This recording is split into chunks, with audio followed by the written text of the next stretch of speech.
Heading आप लोग दीजिए stability of resonating structures.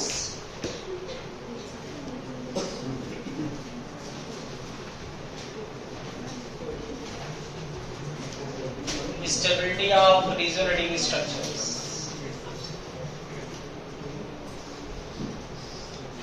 Heading आप लोग इसमें दीजिएगा stability of resonating structures.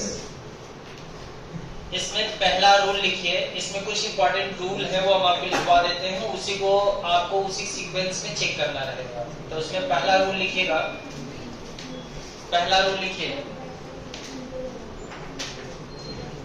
First rule लिखिएगा the neutral structure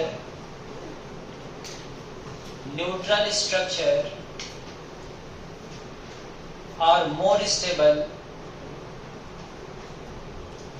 neutral structure are more stable than charged structure.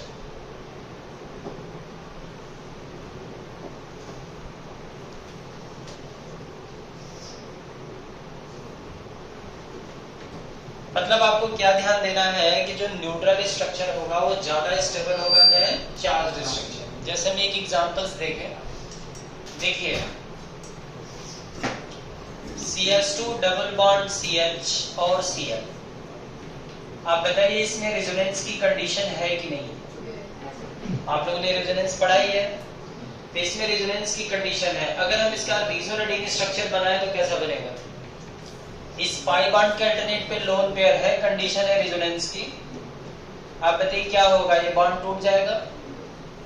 Bond टूटेगा तो इसके जो इलेक्ट्रॉन्स है, इन इलेक्ट्रॉन्स पे इस इलेक्ट्रॉन का होगा रिपल्सन, तो इलेक्ट्रॉन इससे दूर भागेंगे।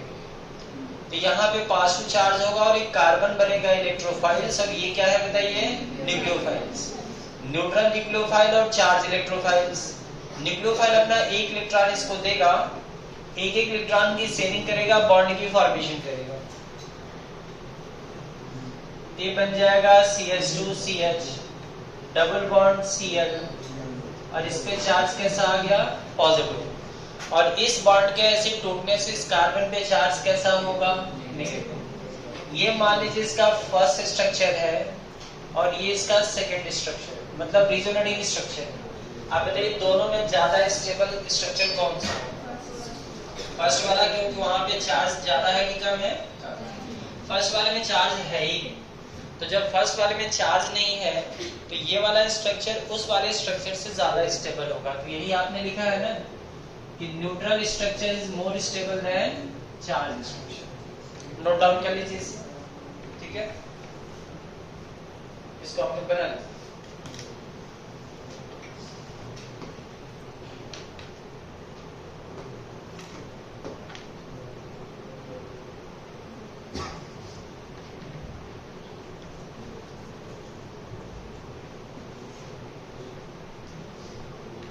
समझ में आ गया सबको? तो जब भी हम लोग रेजोनेटिंग स्ट्रक्चर्स बनाएंगे तो जहां पे चार्ज कम होगा उसकी स्टेबिलिटी हमेशा क्या होगी? ज्यादा होगी। तो आप बताइए इन दोनों में ज्यादा स्टेबल स्ट्रक्चर कौन सा है? फर्स्ट वाला, क्योंकि वहां पे कोई भी चार्ज नहीं है। चलिए सेकंड कंडीशन नोट करिए, लिखिएगा। देखिए higher number of pi bond,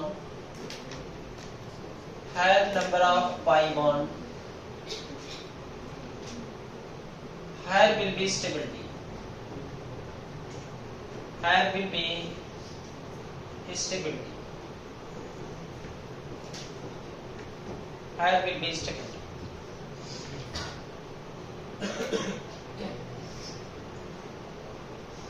जैसे अगर मैं आपसे पूछ लूं कि इसमें ज्यादा स्टेबल कौन है, तो ये बिल्कुल सिंपल सा रूल है, पाई बॉन्ड की संख्या चेक करके हम स्टेबिलिटी को चेक कर सकते हैं। अगर हम इस बॉन्ड को ब्रेक कर दें तो ये बनता है CH3CO negative positive and H। चलिए आप बताइए इन दोनों में अगर मैं आपसे पूछूं कि कौन सा स्ट्रक्चर ज्यादा स्टेबल स्ट्रक्चर? फर्स्ट वाला, क्योंकि जहां पाई बॉन्ड होगा उसकी स्टेबिलिटी क्या होगी? ज्यादा होगी। ठीक है, तो इसको भी आप बना लीजिए। First structure will be more stable.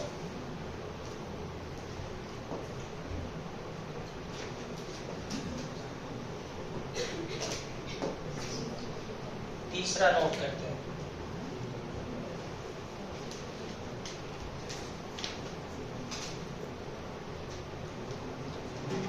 लिखिएगा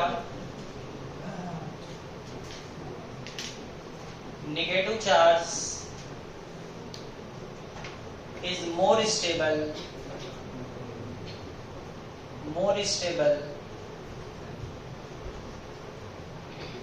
negative charge on more electronegative atom negative charge on more electronegative atom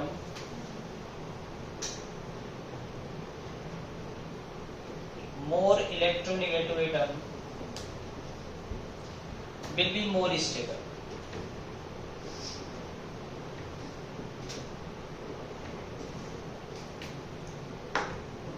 And positive charge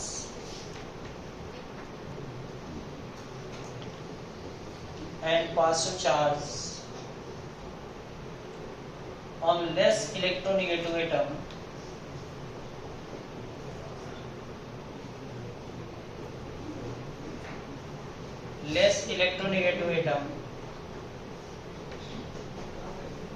will be more stable.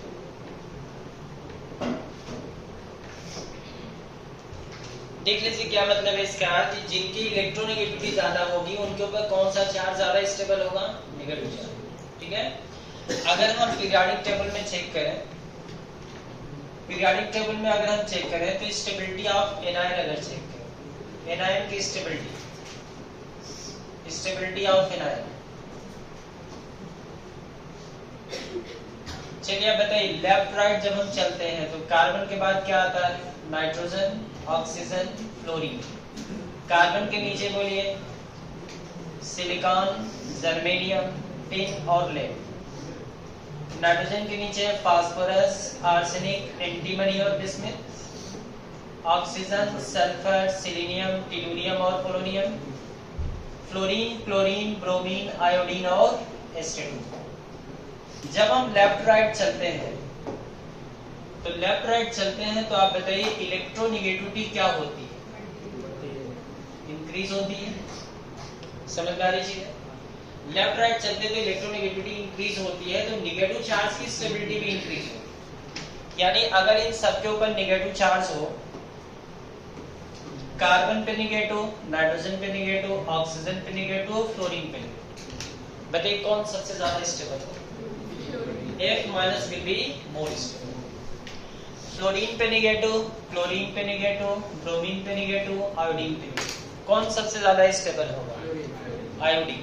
समझ में आ रही चीज है। वैसे भी मैंने पहले भी बताया था कि I minus will be more stable, पहले बता रखा है ना।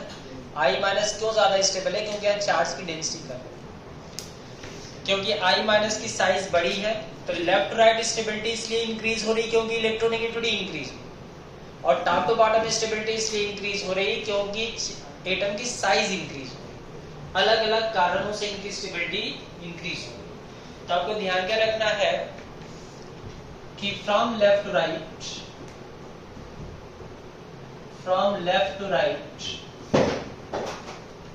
And from top to bottom,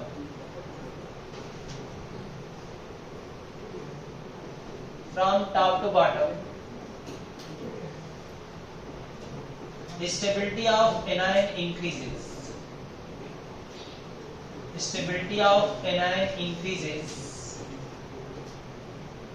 And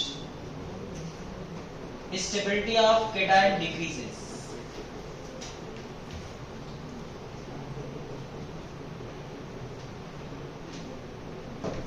ये नोट डाउन कर लीजिए।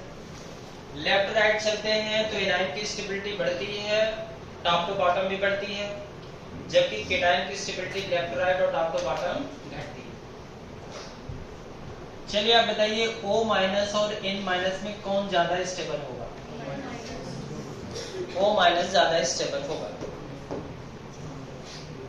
आप बोलिए O प्लस और N प्लस में कौन ज्यादा स्टेबल होगा, समझ में आ रही चीज है, नोट डाउन कर लीजिए इसको।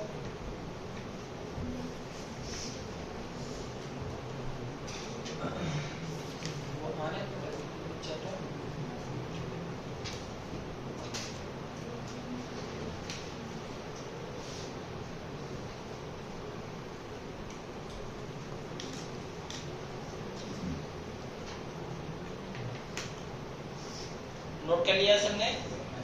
ये पॉइंट समझ में आ गया सबको? चलिए इस पे एक दो क्वेश्चंस देखते हैं।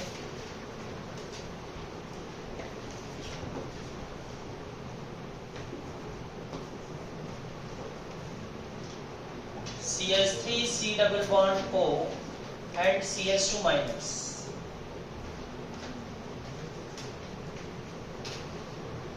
CH3 CO minus double bond CH2. देखिए नीचे लिखते हैं इसको।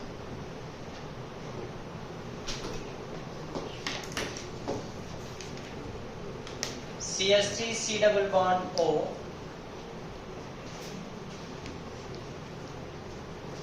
CH2 minus CH3 CO minus double bond CH2। चलिए अब बताइए इन दोनों में कौन सा स्ट्रक्चर ज्यादा स्टेबल स्ट्रक्चर होगा? सेकेंड वाला। क्यों? क्योंकि नेगेटिव चार्ज कार्बन पे स्टेबल है या ऑक्सीजन पे स्टेबल? ऑक्सीजन पे। अभी अभी आपने देखा कि O minus is more stable then C minus. तो इसका मतलब है कि इन दोनों में आप बताइए किसकी स्टेबिलिटी ज्यादा होगी? सेकेंड वाला। तो हम क्या बोल सकते हैं कि सेकेंड वाला ज्यादा स्टेबल होगा देन फर्स्ट। बात समझ में आ रही है? नोट डाउन कर लीजिए।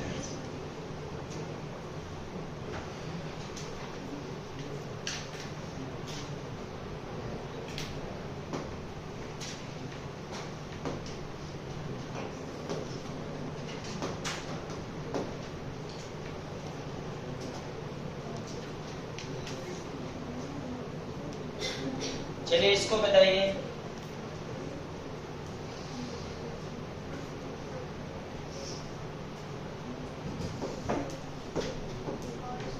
दो स्ट्रक्चर है आपके सामने, बताइए कौन ज्यादा स्टेबल है?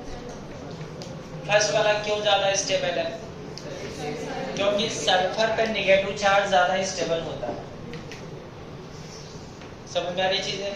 तो S minus will be more stable. तो हम क्या बोल सकते हैं कि इसमें जो फर्स्ट स्ट्रक्चर होगा that will be more stable than second.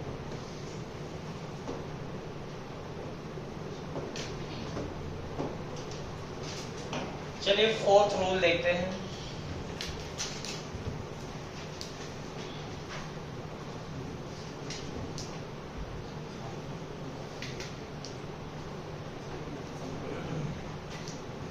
लिखिएगा, फोर्थ रूल लिखिए।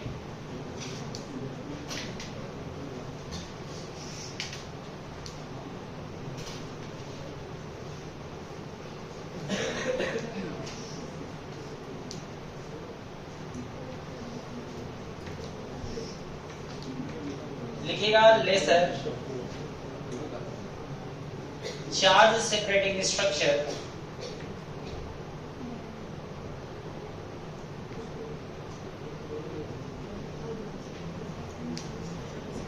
will be more stable.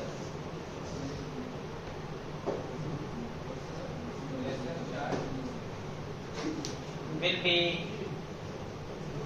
more stable.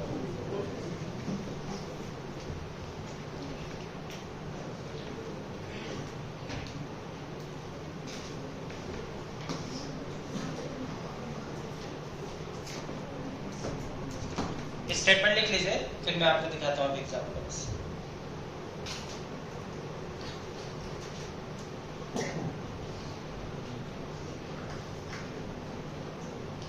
देखिए लेसर चार्ज सेपरेटिंग स्ट्रक्चर का मतलब वो आ गई पास टू निगेटिव, लोन पेयर। जैसे आप देखिए पास टू और निगेटिव के बीच सेपरेशन जितना कम होगा स्टेबिलिटी उतनी ज्यादा होगी। लोन पेयर की बात करें, सेपरेशन बिल्कुल पास में ना हो। जैसे हम लोगों ने एक स्ट्रक्चर फिनाल का बनाया था, फिनाल में आप लोगों ने रेजोनेटिंग स्ट्रक्चर देखा था।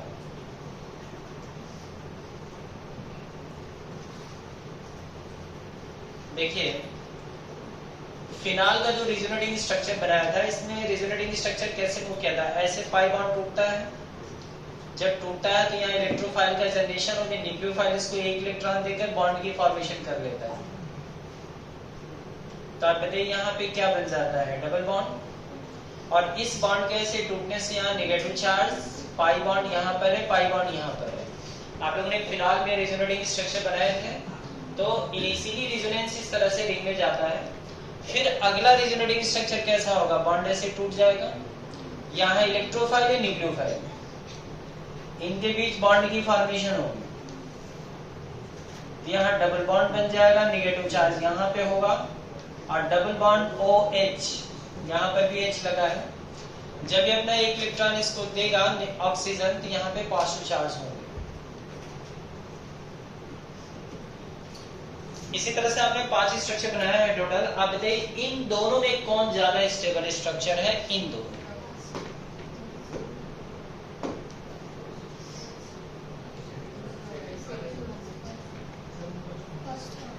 इन दोनों में चार्ज के बीच यहाँ पे सेपरेशन ज्यादा है या कम है, और यहाँ पे सेपरेशन क्या है, ज्यादा है।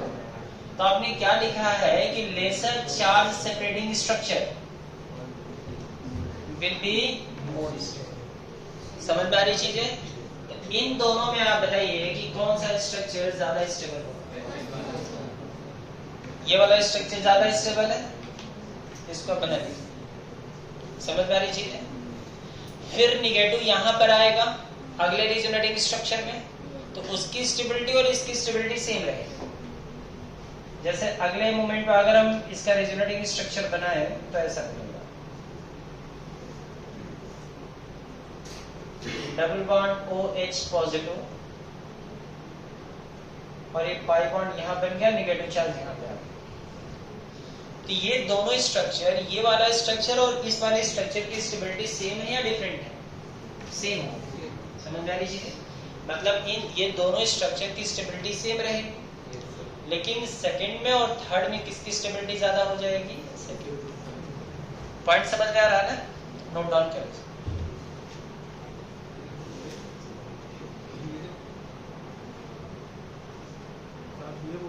सेकंड और फोर्थ वाला जो उनके सेम है, हाँ, दोनों की स्टेबिलिटी सेम रहेगी क्योंकि दोनों स्ट्रक्चर सेम है। और तो फर्स्ट वाला सबसे ज्यादा स्टेबल है क्योंकि कोई चार्ज नहीं। समझदारी चीज है।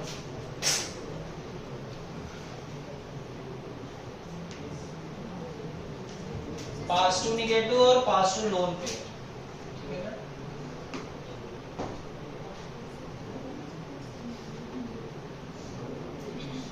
देखिए इन दोनों के बीच चेक करना है आपको, पॉजिटिव निगेटिव और पास टू लोन पे, ठीक है ना? ये जितने पास होंगे स्टेबिलिटी इतनी ज्यादा है। जैसे ये देखिए पॉजिटिव है और निगेटिव है, ठीक है? तो पास टू निगेटिव के बीच की डिस्टेंस जितनी कम रहेगी, मतलब जितने नजदीक रहेगी स्टेबिलिटी इतनी ज्यादा रहेगी। चलो अगला लिखिए fifth rule, that is the last rule.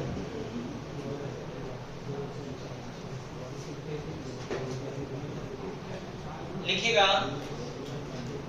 लिखिए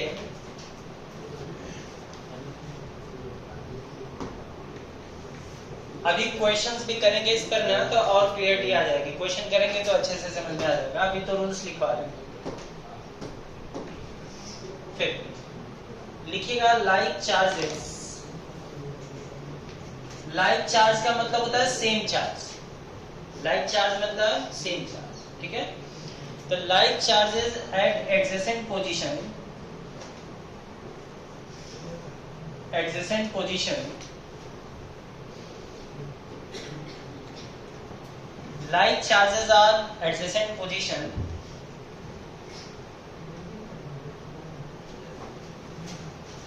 are least stable. Like charge on adjacent position are least stable.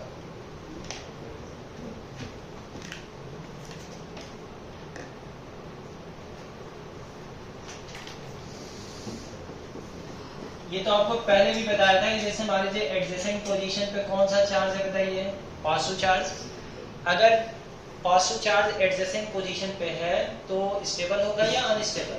Unstable, ठीक है? नेगेटिव चार्ज अगर एडजेसेंट पोजीशन पे है तब बताइए अनस्टेबल।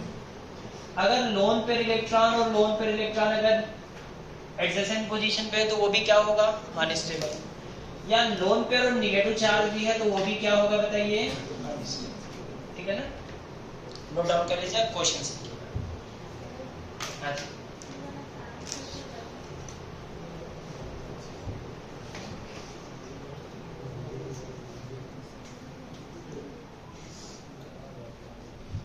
तो एडजेसेंट पोजीशन पे अगर लाइक चार्जेस हैं तो वो अनस्टेबल कंडीशन है। तो कितने रूल आप लोगों ने लिखा बताइए? Total 5 rule. पहला क्या लिखा था? Neutral structure. अगर न्यूट्रल स्ट्रक्चर है तो चार्ज स्ट्रक्चर से क्या होगा? ज्यादा स्टेबल होगा। सेकंड क्या लिखा आपने? Pi bonds. अगर किसी भी स्ट्रक्चर में पाई बॉन्ड की संख्या ज्यादा है तो क्या होगा? ज्यादा स्टेबल होगा। तीसरा रूल आपने लिखा एनायन की स्टेबिलिटी, मतलब मोर इलेक्ट्रोनेगेटिव एटम अगर है तो उस पर निगेटिव चार्ज बताइए क्या होगा? ज्यादा स्टेबल। फोर्थ रूल आपने क्या लिखा? Separating structure. क्लियर है? मतलब अगर सेपरेटिंग स्ट्रक्चर अगर है तो सेपरेटिंग जितना कम होगा स्टेबिलिटी ज्यादा होगी। सेपरेटिंग स्ट्रक्चर में अगर लेस सेपरेशन है तो उसकी स्टेबिलिटी ज्यादा होगी। और फिफ्थ आपने बताइए क्या लिखा है अभी just? Like charges. Like charges अगर है एडजेसेंट पोजीशन पे तो कंडीशन क्या होगी? अनस्टेबल। तो इन पांचों को ना एक बार अच्छे से दिमाग में रख लीजिए ताकि अभी क्वेश्चंस करवाएंगे तो इन पांचों को अप्लाई करना है इसी सीक्वेंस में। ठीक है? तो पहला क्या लिखा आपने? Neutral structure. तो इन पांचों को एक बार दिमाग में अच्छे से रखिए ताकि क्वेश्चंस दे तो क्वेश्चन को आप कर सकें।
क्वेश्चंस नोट करिए।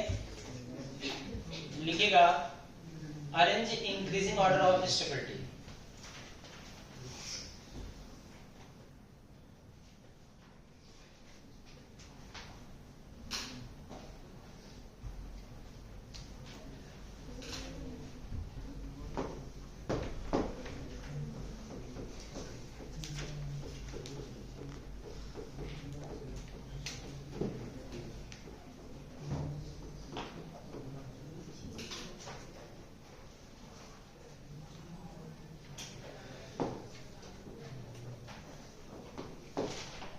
लिखिएगा arrange in increasing order of stability.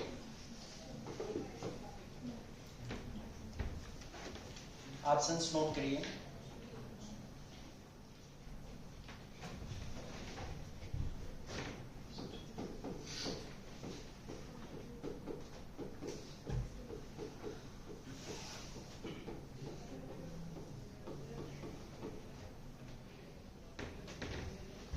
इसमें आपको स्टेबिलिटी का इंक्रीजिंग ऑर्डर बताना है क्या होगा।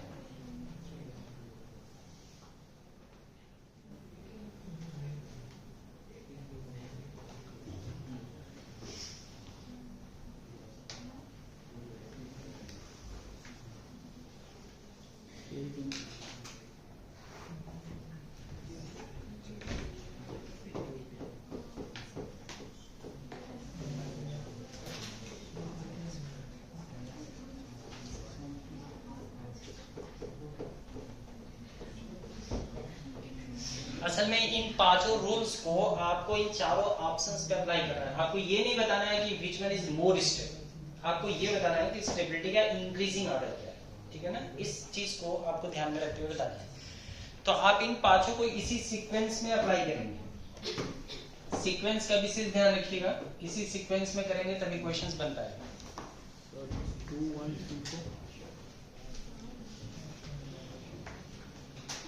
टाइम देते हैं आपको, 1 मिनट का समय है, आप सोच के बताइए थोड़ा क्वेश्चंस पे लगाइए खुद से। सर 2134 2134 ठीक है।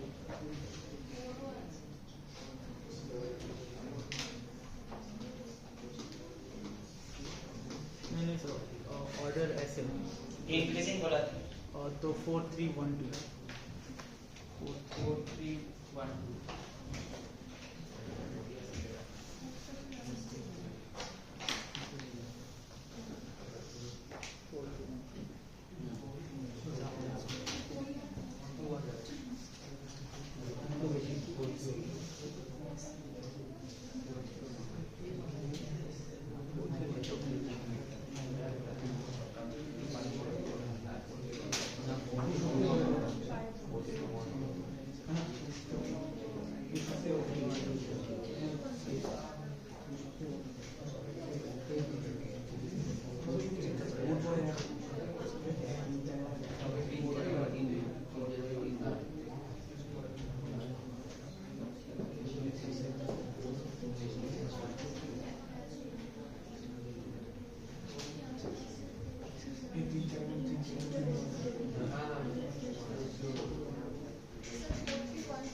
4312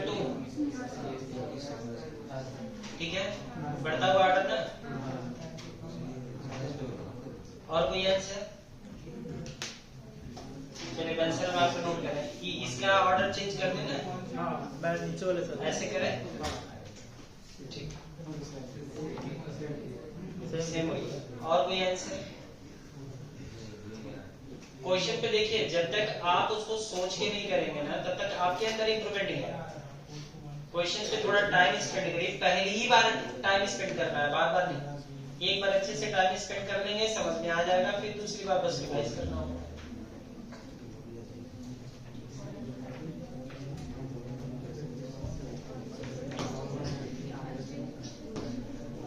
चलिए मैं इसको बताता हूँ। देखिए क्या करना है इसमें, आप सबसे पहले बताइए क्या लिखा हुआ है।